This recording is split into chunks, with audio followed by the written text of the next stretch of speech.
How to place an upgrade assurance order. Go to the NEDAP Security Management portal and click on License Manager.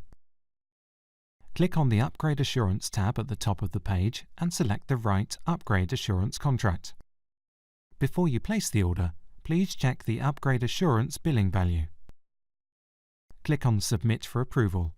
If you have any comments, please leave them in the field that pops up and click Submit. After refreshing the page, you can activate the contract by clicking on Activate Contract.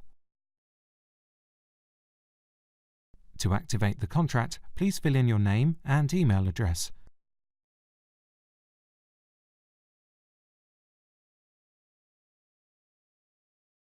Read the terms and conditions and click on Accept.